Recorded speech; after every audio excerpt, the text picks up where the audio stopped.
السلام علیکم دوستو، امید کرتی ہوں کہ آپ سب خیریت سے ہوں گے۔ سب سے پہلے میں آپ کو اپنے چینل آستانہ عالیہ پتریاٹا شریف انفارمیشن میں خوش آمدید کہتی ہوں۔ دوستو، آج میں آپ کو بتاؤں گی کہ جادو کیا ہے اور یہ کب شروع ہوا، اور ساتھ ہی میں آپ کو یہ بھی بتاؤں گی کہ شیطان اپنا تخت کہاں لگاتا ہے۔ جاننے کے لیے ویڈیو کو آخر تک ضرور دیکھیں۔ یہود پتپ اخلاق اور مادیات کا دور آیا تو انہوں نے تورات اور اس کے احکام کو پس پشت ڈال دیا، اور جادو ٹونے تسمیات، عملیات اور تعویذ کنڈوں کے پیچھے پڑ گئے اور ایسی تدبیریں ڈھونڈنے لگے جن سے مشقت اور جدوجہد کے بغیر محض پھونکوں اور منتروں سے سارے کام بن جایا کریں۔ چنانچہ وہ جادو وغیرہ سیکھنے اور سکھانے میں مشغول ہو گئے۔ یہ سیدنا سلیمان علیہ السلام کے عہد حکومت کی بات ہے۔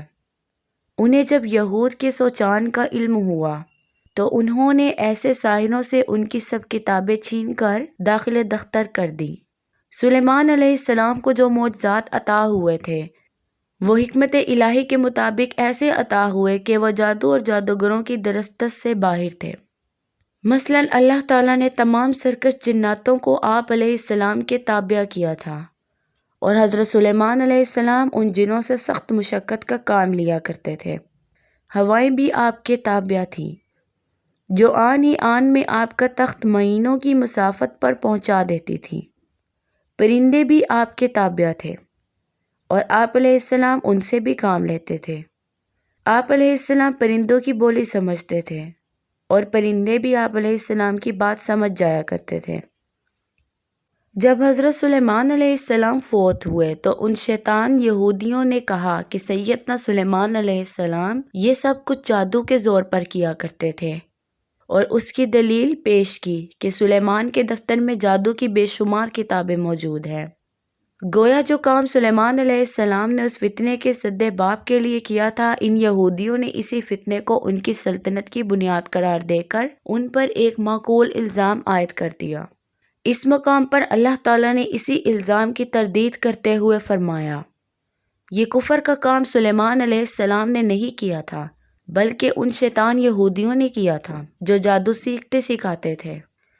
سلیمان علیہ السلام کے جادو کو روکنے کے لیے اس اقدام کے بعد اللہ تعالیٰ نے یہود کی ایک دوسرے طریقے سے آزمائش فرمائی، اور وہ یہ تھی کہ بابل شہر جہاں آج کل کوفہ ہے، 2 فرشتے ہاروت اور ماروت کو پیروں اور فقیروں کے بیس میں داخل فرمایا، اور اس آزمائش کا مقصد یہ تھا کہ آیا ابھی تک یہود کے احزام سے جادو اور ٹونے ٹوٹکے کی عقیدت محبت زائل ہوئی ہے یا نہیں۔ جب یہودیوں کو ان پیروں اور فقیروں کی بابل میں آنے کی آمد کا علم ہوا تو وہ فوراً ان کی طرف رجوع کرنے لگے۔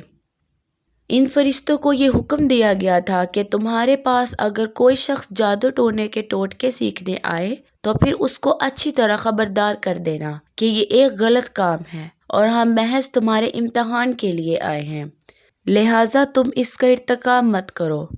پھر بھی اگر کوئی سیکھنے پر اصرار کرے تو اسے سکھا دینا۔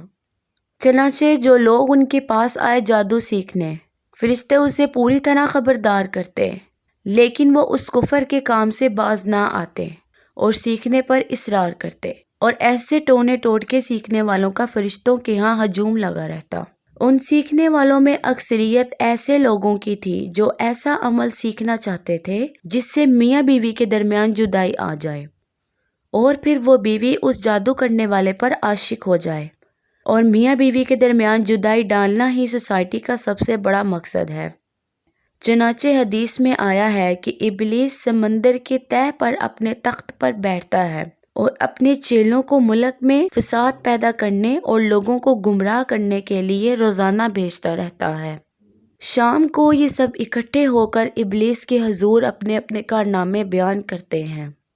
کوئی کہتا ہے میں نے فلاں فتنہ کھڑا کیا، اور کوئی کہتا ہے کہ میں نے فلاں شر برپا کیا، مگر ابلیس انہیں کچھ اہمیت نہیں دیتا اور کہتا ہے کہ تو نے کچھ نہیں کیا۔ اور پھر ایک اور چیلا آ کر کہتا ہے کہ میں فلاں میاں بیوی میں کھٹائی ڈال کے آیا ہوں، تو ابلیس خوش ہو کر اسے شاباش دیتا ہے اور اسے گلے لگا کر کہتا ہے کہ یہ تھا کرنے والا کام جو تو نے سر انجام دیا، اور اس کو شاباشی دیتا ہے۔ اس حدیث کے موضوع پر غور کرنے سے یہ بات اچھی طرح سمجھ میں آ جاتی ہے کہ اس دور میں یہود اخلاقی نیتا نچلے درجے تک پہنچ چکا تھا۔ وہ میاں بیوی کے درمیان جدائی ڈالنے کا عمل ہی نہیں سیکھتے تھے بلکہ اس کے آگے ایسا عمل اور جنتر منتر بھی سیکھتے تھے جس سے وہ جدا شدہ بیوی اس منتر کرنے والے پر عاشق ہو جائے۔ اللہ پاک ہم سب کو سمجھنے اور نیک اعمال کرنے کی توفیق عطا فرمائے، آمین۔ اگر آپ لوگوں کو ہماری ویڈیو پسند ہے تو ہمارے چینل کو لائک اور سبسکرائب کرنا نہ بھولیں۔ ملتے ہیں آپ سے اپنی اگلی ویڈیو میں۔ اپنا بہت سارا خیال رکھیے گا۔ اللہ حافظ۔